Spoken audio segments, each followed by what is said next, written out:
Hey, everybody. Thanks again for hopping on the latest edition of Gunn On One, the podcast. Now, you knew it was going to happen sooner or later. With so much parity across the NFL, you just knew the Eagles weren't going to go undefeated. But the team they lost to kind of surprised a lot of people, and the manner in which they lost the game shocked a lot of people as well. So we're going to chop it up and break it down on the latest edition of Gunn On One with my friend, my colleague, Seth Joyner. If you know anything about Seth, he tells it like it is. This is Sal Palantonio from ESPN. I'm Brandon Graham. Lane Johnson here. This is the magnificent DJ Jazzy Jeffy. This is Donovan McNabb. This is Chris Long. This is Mark Sumoff, the TV voice of the 76ers on NBC Sports Philadelphia. This is Eagles Hall of Fame quarterback Ron Jaworski. Hello, I'm Jay Wright, head coach of Villanova basketball. Hey, I'm Brian Westbrook, and you're listening to the Gunn On One podcast. And what's happening? This is your blessed boy, Brian Dawkins, Hall of Famer, and you're locked in to Gunn On One. You are locked in to the Gunn On One. Gunn On One. Gunn On One. You are locked on to Gunn On One. I've been on the air for 25 years, but I could not wait to be on Gunn On One with my man, Derrick Gunn. ESPN bracketologist Joe Lenardi telling you to stay locked on to Gunn On One. It is a number one seed. All right, we are back on the latest edition of Gunn On One. Once again, I remind you, it is powered by the JAKIB Sports Media YouTube machine. And as I promised, waiting in the wings, and who will join us right now is my colleague, and he is Eagles Hall of Fame linebacker Seth Joyner. And Seth, I can't wait to talk to you. I got to talk to you because we do a JAKIB Media pre- and post-game show together, but even more so on this podcast because I heard you on WIP radio giving your take on the game. And as you heard me say off the top of the podcast, I mean, you knew the Eagles weren't going to go undefeated, but we knew it was going to happen sooner or later. But the team they lost to and the manner in which they lost kind of shocked us all. So first of all, give me your overall general perspective of what you watched on Monday night. D-Gun, it was just a disappointing way to lose your first game of the season. Against a team that you just dominated in week 3, it's pretty evident that when this team is at full strength, that the Washington Commanders should not be a problem for them. And I can't put my finger on it. I've looked at the game again. I can't really tell you why. Things have transpired, Monday night the way that they did. But, to your point, I don't think anybody expected for them to go undefeated, but we certainly did not expect for the Philadelphia Eagles to fall on Monday night in their home, in their own backyard, on the national scene, to the Washington Commanders with Taylor Heineke. That's for sure. I want to start on the offensive side of the ball first and then get to the defense. And, Washington was the only team that held them to under 100 yards rushing in their first meeting, and the Eagles still blew them out, killed them through the air. So I'm thinking, okay, they're going to come out and try to establish the run again because that is their forte.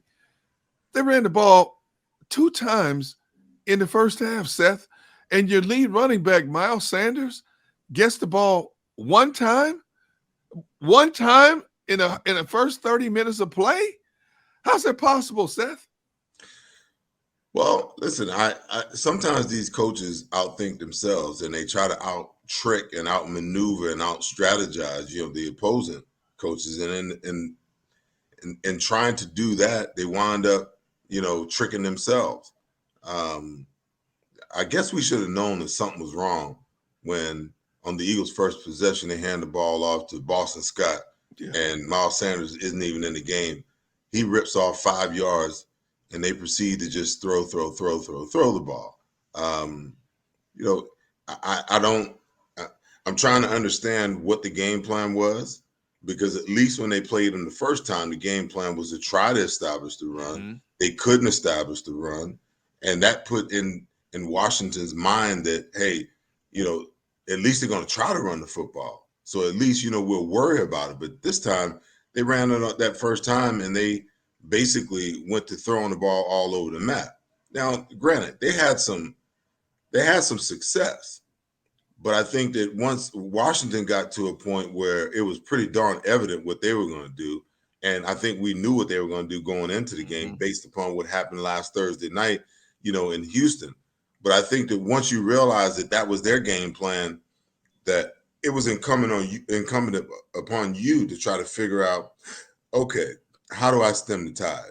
If it's going to be, a one score, field goal type of game, because we obviously can't stop their running game with James Robinson, then we've got to counter with the same type of deal ourselves. And it will create a situation like it did for Washington, for them to be able to get to their passing game in the most effective of ways if they can do that. D-Gun, you've been knowing me for a long time, man. Yep. And I always talk about offensive football and how important the running game is. I think if you begin to look around the NFL, and I get it, it's a copycat league and everybody's, going to do what the other team is doing, because that's the end thing, the faux thing to do, at the moment. But I think you're starting to see a lot of teams are starting to re-understand what the running game means. And really in particular, with ineffective quarterbacks, with young quarterbacks, and with developing quarterbacks, you just have to give them that element in order for them to grow into the game the way you want them to grow in it. I couldn't agree with you more in terms of the running game. Seems like it's coming full circle. Why do you think it's become the trend once again? I mean, you look at teams that are successful at it: Tennessee, Indianapolis, Green Bay. These teams are having a good measure of success running the football. Why do you think that trend is trickling back towards the run game when the game got away from it for a few years? Well, I think that, to me, you can count the amount of elite level quarterbacks on one hand in the NFL. You're talking about 32 teams. Most teams are saddled with a quarterback who is trying to develop, a young quarterback that they put that they've invested some draft capital and some draft stock in, a placeholder quarterback who they know that the more that they put the ball in the air with this guy, the propensity for turnovers and sacks and interceptions, fumbles and things like that, the odds go up for that to happen.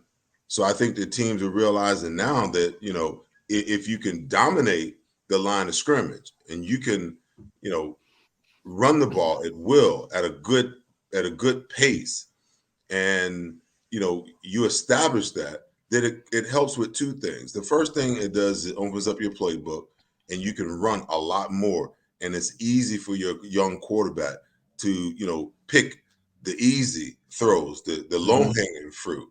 The other thing it does is it slows down the pass rush, because when you're running the ball at such a great clip, you have to, as a defensive player, you have to honor the fact that they're ripping the ball, through your defense at a 4, 5, 6 yard clip. And that becomes very discouraging, not only for the players on the field, but for that defensive coordinators trying to figure out a way to stem the tide. Did Jalen Hurts look off to you in the passing game? He had a decent game, but it seems like something just was off with his passing game. Am I overstating it, or did you recognize anything? No, listen, I think that something's amiss with he and Devontae Smith. The first two passes that he threw him on Monday night, they were woefully off. So I'm not sure whether it was Jalen, was a route run incorrectly, or what it was. But as time went on, they started to find their rhythm again. I thought he played a halfway decent game. It's hard to be effective when you only have 47 plays, 47 total plays, and going into the game, you lead the league with the amount of plays that you run each and every week with 68. That's, you're talking about a 21 play drop off. Yeah. So it's hard to get into some kind of rhythm all across your offensive, perspective when you don't have enough plays. Conversely, Washington runs 50 plays in the first half, 81, 81 overall. I mean, they almost double you up, you know. So now you can understand, because of the way that they ran the ball, they got rhythm with their offense, you know. And you could see it early. I mean, I'm watching the game, and we were sitting there watching it together. Yeah. I could see it happening. I'm like, my goodness, they're just gashing them right, gashing them left, gashing them up the middle. And I'm like, in a minute, he's gonna go play action pass, and he's gonna probably get whatever he wants, because he's established the fact that we can run the football, at will. So when I want to throw it, I can get what I need when I really want to throw it. And the crazy thing is, they would be in second and long situations. There was a couple of times where they got a 5-yard penalty on first down, a 10-yard penalty on first down, and yet and still they got themselves into 3rd and 4 or less. I don't know how many times. So now you're caught in no man's land as a defender, because they're ripping the ball at such a clip, rushing it. You don't know whether they're going to run it or throw it. I mean, that's the power, to me, of the running game. And I don't care what era you grew up in or what era of football you're talking about. That's just a fact. The Eagles offense had the ball a little over 6 minutes the entire first 30 minutes of a game. Seth, to be honest with you, I can't remember, and not just the team that you watch closely, but anywhere in the National Football League where an offense only had the ball for 6 minutes over the entire first 30 minutes. Have you? No, but when they're controlling, I mean, listen, Washington's controlling the clock via the run game. And you know what killed them in the first half? Those 2 3-and-outs. Yes. They were back to back.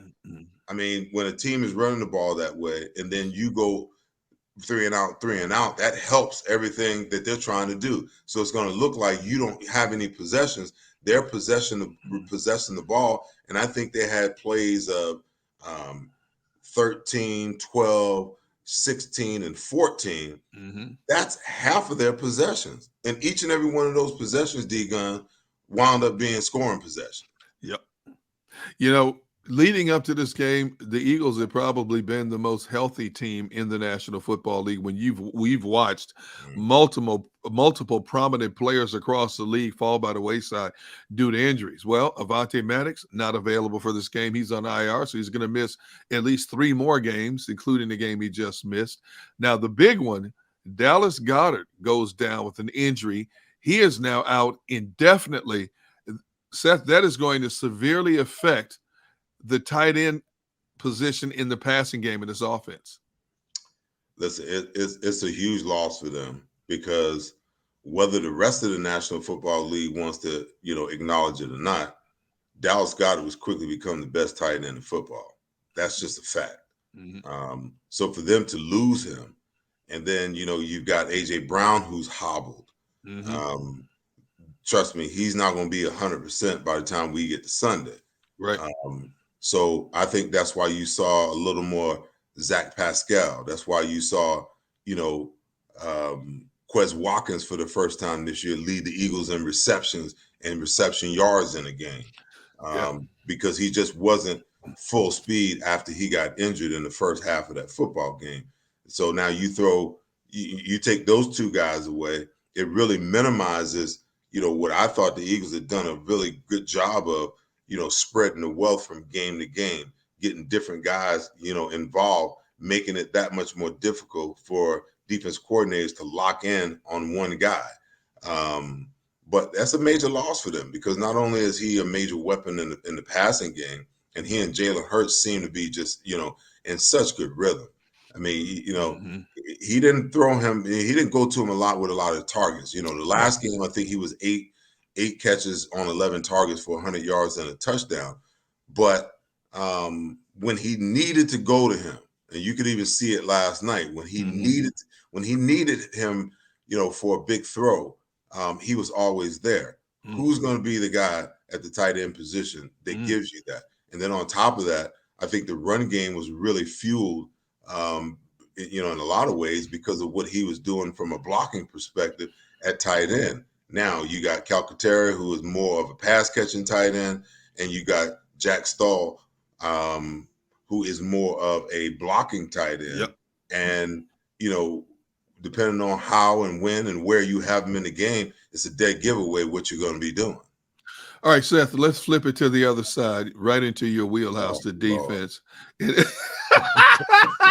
And everybody on the planet going into this game knew Washington's best chance to stay in this game was to run the ball and control the clock. How is it that we knew it on the outside looking in, but the players and the coaching staff on the inside looking out, they may tell you they knew it, they short on the football field because you allowed this team to run the ball 49 times. 49 times. They only averaged 3.5 yards a carry. Yeah. But 49 times, and you couldn't get them off the field, Seth. I don't understand what the mindset of the coordinator and the player personnel was. Well, listen, I honestly think that, sometimes as a defense coordinator, especially when you're 8-0 and no one's, people have kind of tampered down, the talk about Jonathan Gannon in this defense. Listen, I did it last week out of, well, hell, they must be doing something wrong. They're 8-0, so let me just step back from this, off this pedestal of them not being aggressive and them not getting it down because they must be doing something. They're undefeated in the National Football League. Mm-hmm. Well, look at here. Okay. A week later, what do we get? We get the same thing because I'm telling you right now, if Antonio Gibson and James Robinson didn't look like a clone of Damian Pierce last week all over again, if the game plan didn't look the same, and I think sometimes, we talk about the players, reading their press clippings and the players, smelling themselves, because they were undefeated. You could probably look at that game last night and ask yourself, has Jonathan Gannon been smelling himself? Has he been, reading his press clippings? Because, even Troy Aikman last night in the broadcast, this guy, is doing a fantastic job. Well, your offense is averaging 28 points a game, 28.1 to be exact. You know how easy it is to play defense when your offense is giving you 28 points on average per week. Mm-hmm. So they go into the game last night, and I believe that Jonathan Gannon thought that the Damian Pierce situation the week before was just an anomaly, and quickly he found out that Houston, we got a problem, and this problem is going to persist because you don't have Jordan Davis. Fletcher Cox looks like a shadow of his old self. Mm-hmm. Javon Hargrave, I think has the ability to be a run stopper, but neither one of those tackles really want to have to stop the run. They really just want to pass, rush the passer. An old great defensive mind that I played for once upon a time said, "Hey, you have to earn the right to rush the passer, and you have to earn the right for me to call blitzes by stopping the run. Because if you don't stop the run, you don't get to rush the passer because they're going to play action you, and you're always going to be a step behind. I can't call blitzes, unless they're dialed up called run blitzes because you haven't stopped them from running the ball. Once you make them one-dimensional, now you can get done. You can start to have some fun. Yeah. But when they got that two-way go, man, it's really, really hard to play defense. It's so hard to play defense. And people just don't understand. Even the keys, when you read your keys, sometimes the keys are lies, when you're reading them. And I'm looking at the linebackers. Both TJ Edwards and Kazir White, man, they played their two worst games in back-to-back weeks. And a lot of that you can attribute to the fact that the Eagles, without Jordan Davis, they have to play a lot more four-man than they really want to. And, when you double those two tackles in the middle and those linebackers don't understand where they fit because they really can't see the flow of the play and they don't come downhill and they don't pull those double teams off those tackles, the results of the last 2 weeks, Gunn, is what you get.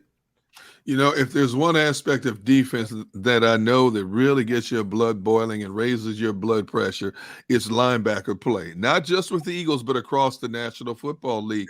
And tell the listeners what it is about linebacking play in the NFL today that just makes you grit your teeth across the board. You know, they're so fundamentally, unsound when I watch these guys play. There's only a handful of guys that really know what the heck they're doing when you watch them play. You look at Matt Milano. Now, granted, they protect him a lot, but he makes a lot of tackles. The guy understands football. He understands schematically how you're trying to attack him based upon how he looks. So when he's looking at those big butts in front of him, he already knows if the ball goes this way, I got to get to this gap. If the ball goes this way, I got that gap. And guess what? The minute he reads based upon, the flow of the offensive lineman, he's in the backfield right now.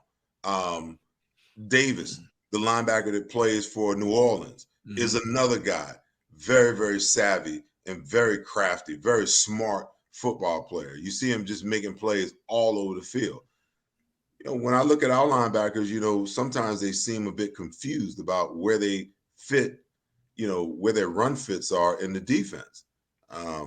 And then the other thing that drives me crazy too is that, when a team is running the ball down your throat and you want to force them to have to throw the ball, then go to bring an extra backer in the game and get out of nickel, okay? The extra backer in the game will help you be able to fill those spots, that extra void where you normally have to drop a defensive back down, in the box. And guess what? Those guys really don't understand how it is that they're supposed to play linebacker as a defensive back. They're hoping that within the 7 or the 8 man front that they're the free guy. But guess what? 9 times out of 10, they run away from one of the defensive ends on the end, and they leave him unblocked. And guess who gets blocked? That guy that don't really want to be down in the box, that don't want to be in that mix.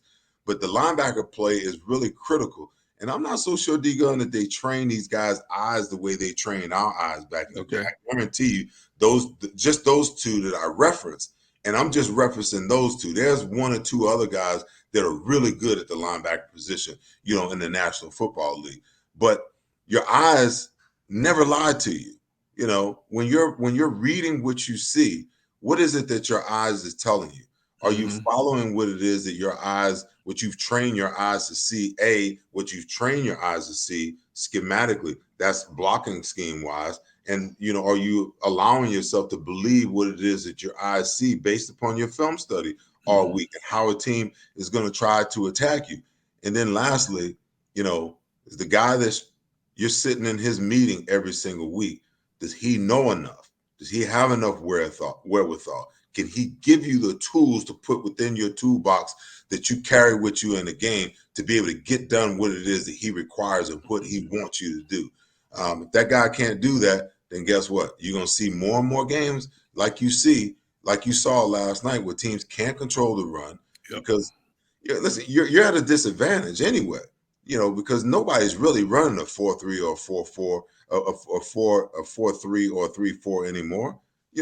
Almost every team is 75% of the time they are a 4-2 defense. So if you don't have 2 hellraisers that really understand how they fit, in your defensive scheme each and every week, you're going to have problems, man. The game has changed so much since you played it in terms of putting limitations on the physicality of defensive players. Could you have survived and thrived in today's game with your style of play?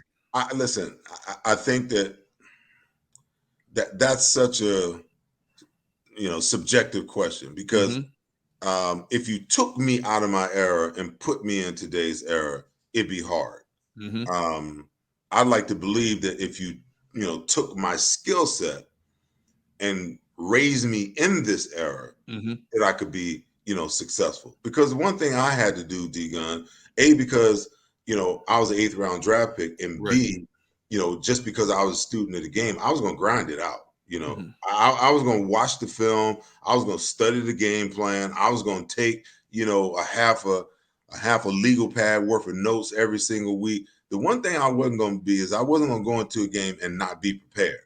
Now, are there some anomalies within the framework of a game because offensive coordinators are smart enough to self-scout and key break and do some things different? Absolutely. But that's where, you lean on and you rely on, the keys that you get and believe in what it is that your eyes are telling you, to combat that. And then you make those notes. That's the other thing. When you're studying film in this information age and you got an iPad or a Microsoft Surface Pro, and everything is right there for you. Are you writing down these notes that are implanted in the database so that when you see something, you can make a play? I've been in, as an intern, I've been in that room before where guys are sitting there and they don't have a pen and a piece of paper. All they got is their device. And how much retention goes on when you don't really write stuff down to where your eyes see it and then your brain sees it and then it's locked in. It's different, man. It's a different deal. So that's why I say that is a subjective question in a lot of ways. Okay. One of the best quotes I saw on social media was after the game when somebody said Jonathan Gannon's pass defense plays a COVID defense, 10 feet apart. One of the best lines I've heard yet. And as you might expect, everybody once again screaming, fire Jonathan Gannon, fire Jonathan Gannon. I'm not there in terms of putting the word fired next to Jonathan Gannon's name. I mean, after all, they're only giving up 17 points a game. They're by far the best team in the National Football League in takeaways. But what does Jonathan Gannon need to do to fix this problem, especially the run problem, because they're going to face some outstanding running backs coming up? Listen, Milton Williams and, Tui Pelopo they tried, man. They tried. There's a reason why they were drafted where they were, and Jordan Davis was drafted where he was at 13 last year. There was a reason. It's simple. Mm-hmm. I do believe that, Jonathan Gannon has got to get a little more creative in what he does. Right. If you have a smaller defensive front, and I don't know all the numbers on the defensive tackles for the Philadelphia Eagles in particular. I know that Jordan Davis is, 340 plus. You don't have another one of those guys with that kind of mass. So if you're a smaller defensive front, the one thing you can't do is you can't predictively line up every single play and give the offensive line a pre-snap look of where you're going to be when the ball is snapped. Mm-hmm. Okay, so that means that you're going to have to do some slanting, some looping, some stunting, run some run blitzes, where everybody's responsible for a gap. I mean, if you think about it, if you can put, a butt in every gap across the board, D-Gun, and everybody just stays where they are and they don't get pushed, do you realize you just built a wall that's impenetrable? Okay. That's hard because you got the defensive linemen that are on the line and you've got linebackers and defensive backs that are off the ball. Yep. So when the ball is snapped, it requires them to read which way the ball is going, what the blocking scheme is, and then everybody to fit in their gaps. Okay. So I get it. That's hard to do.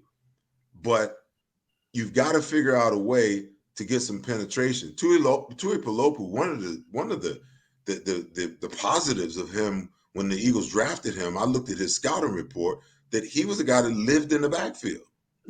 So I don't know, are the Eagles trying to two-gap everything? Are they trying to play a gap defense?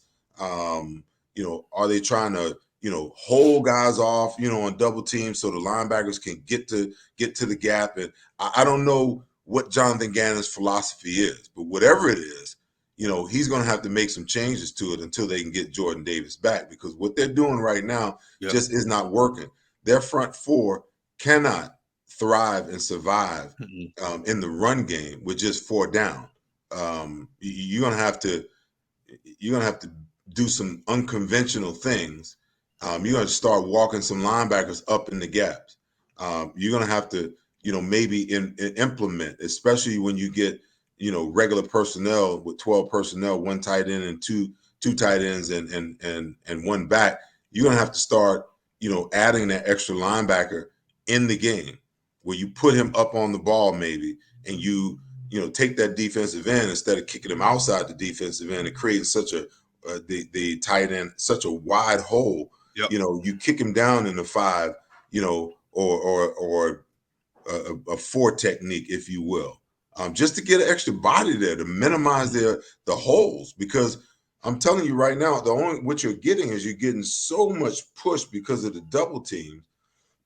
By the time the linebackers react, and by the time the defensive backs that are hovering down around the line of scrimmage, by the time their eyes believe what they see, it's already too late. They're already standing at 4 yards and they're pushing for 5, 6, or 7. So he's going to have to do that. That's the first thing. And then, what he likes to do is play a conservative style of defense, on the back end. You see a lot of cover 6 and a lot of cover 4 out of this football team. Yeah. We'll sprinkle in with a little bit of cover 2 every once in a while and a little bit of man, but they don't disguise what they do. I can look at the back 4 and tell you when they're in quarters coverage, right, and when they're in quarters halves.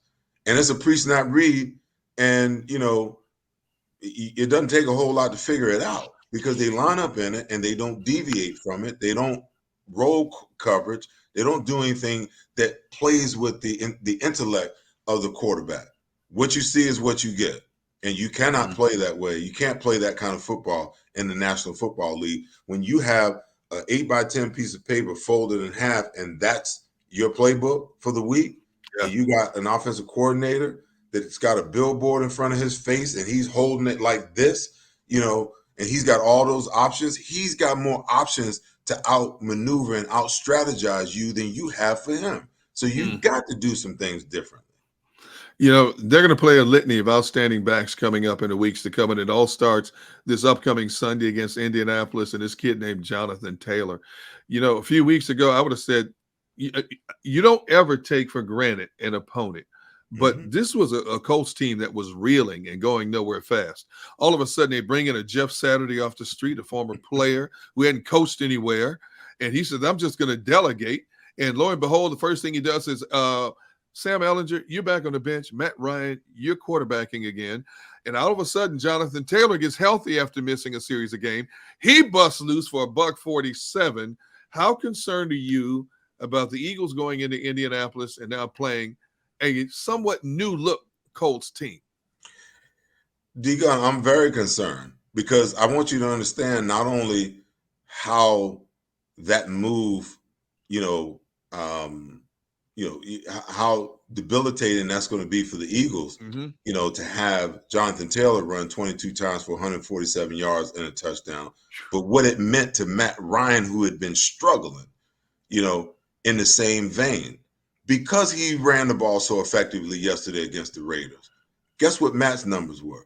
Matt was 21 for 28, 221 yards, 1 passing touchdown, and dare I say he ran for another one, D-Gun. Unbelievable. Okay? So if people don't believe that me standing on the hill talking about the importance of the run game is important, go and watch the replay of the game yesterday with the Indianapolis Colts, because Jonathan Taylor had been hurt. He'd been out of commission for a while. They traded Nyheim Hines, okay? So they didn't really have a running game. So whoever they put in at quarterback was going to struggle. And then all of a sudden, Jeff Saturday is the recipient of a healthy Jonathan Taylor. They're pretty balanced run-to-pass ratio, and out the gate, a guy who's never been a head coach before wins his head coaching debut. Now, you talk about that lineup, and I was taping my show today, and I took down some notes, and I looked at that lineup, D-Gun, okay? So let me run it down for you. This is what it's going to look like over the rest of the season, okay? You got Jonathan Taylor coming up. Then you got A.J. Dillon / Aaron Jones coming up with the Green Bay Packers. Then you got Derrick Henry, okay? Then you get the Chicago Bears, and that might look like an easy one, but guess what? Justin Fields ain't throwing the ball all over the place, but he running all over everybody, even though they ain't winning. Exactly. Okay? Then you got Saquon. You got Saquon twice. Yeah. Okay. And ain't nobody talking about it, but Alvin Kamara is still down there with the Saints. Yes, he is. That's where you finish up. And then you got Ezekiel Elliott and Pollard, who is a formidable twosome. Every team that the Eagles have left have the capabilities of doing what the Houston Texans did to them on Thursday night, and have the capabilities of doing what James Robinson and Antonio Gibson did on Monday night against them. So if you ask me, am I concerned? Very. My final question to you is a question I've asked you, and I know hundreds of people have asked you this question because I've heard a lot of them ask it of you, but I'm going to formulate it a little bit differently. I'm not going to ask you, will Seth Joyner ever coach in the National Football League? I'm going to ask you like this. At this stage of your life, do you even care if you coach? I mean, you have multiple platforms going on, radio, TV. Do you even care at this point? I mean, you're passionate about the game. You're one of the most knowledgeable people I've had the opportunity to get to know and call a friend in over my 4 decades of being in this industry. But I look at what you're doing now, and I'm fortunate to be a small part of some of the things that you're doing. Do you even care at this point if you ever coached?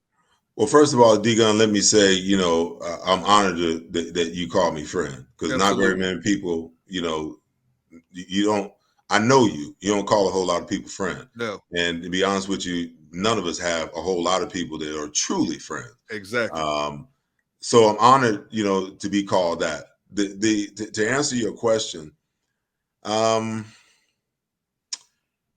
all coaching situations, coaching jobs are created equal. By that I mean, if the opportunity presented itself, there aren't that many jobs that I would take, understanding what that environment and what that would look and feel like. Do I care about coaching? Hell no, man. I'm living my best life right now.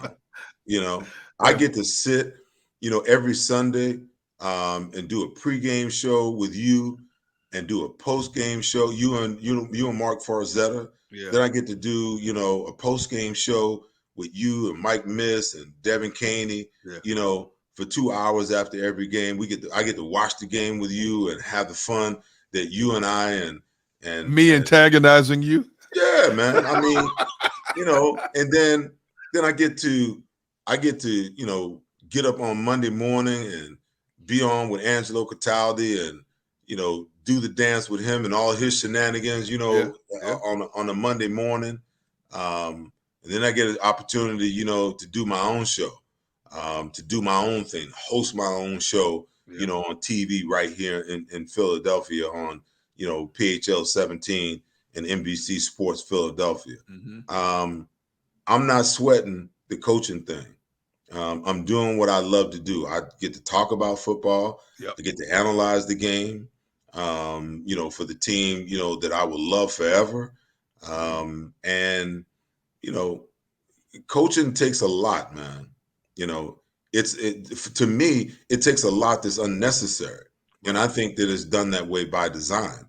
Because, you got to realize, D-Gun, back in the day, I had to take a beta tape and put it in, or VHS tape and put it in and pull up my information and do my study. These guys, everything is computerized. If you want to play, back in the day, you had to put the tape in, fast forward the tape, to get to the play you want to get to. Now, all they got to do is tap it in on the keyboard, bam. Yeah. Right now, they got access to all the information that they need.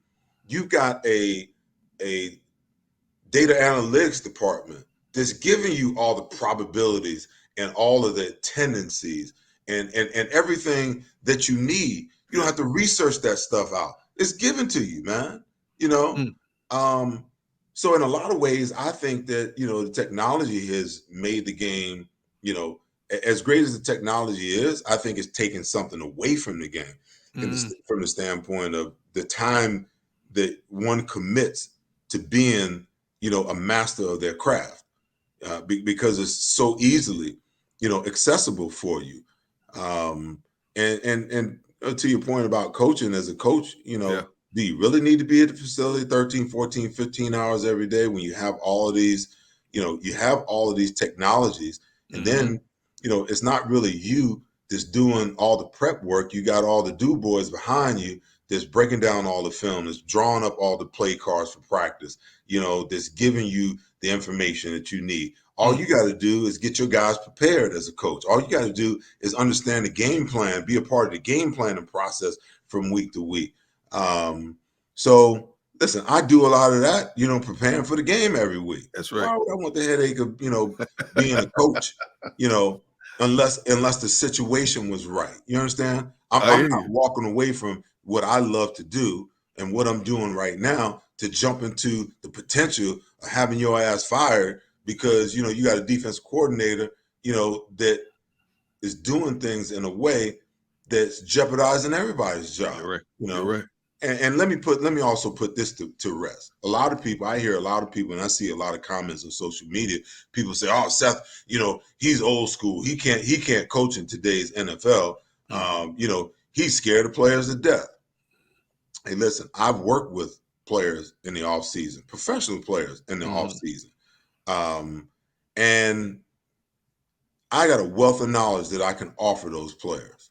I can show them things and teach them things that maybe some of these young guys who are in the game today, coaching the linebacker position, they don't have that information to pass along. Right. I played on a team in the National Football League for 13 years. I know how to be, a team player. I am paid for my opinion. Right. Okay. But I also understand, I understand authority. If I'm a linebacker coach, that means an assistant linebacker coach. That means that I'm an assistant under somebody else. Right. Okay. So when he asks me for my opinion, then and only then, do I give him my opinion. If I'm a linebacker coach, I'm under a defensive coordinator and a head coach. So I'm working with my guys. I only give those guys an opinion when they ask for an opinion. I know what it is to be on a team, and I know what it is to be a part of a team. Okay.